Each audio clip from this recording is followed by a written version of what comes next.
Welcome to Wizard.com. I'm maths teacher Aditi. We have this question here. Fill in the blanks. If two angles in a triangle add up to 41, then the third angle must be dash degrees.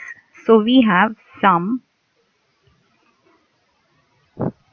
of all angles of all three angles of a triangle equal to 180 degree. This is angle sum property of the triangle. So we are given sum of two angles. So sum of two angles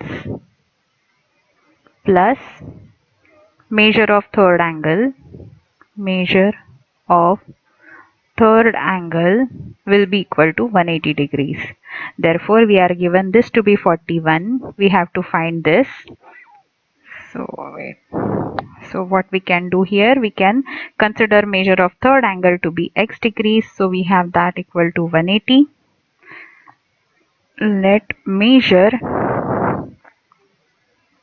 of third angle equal to x degrees.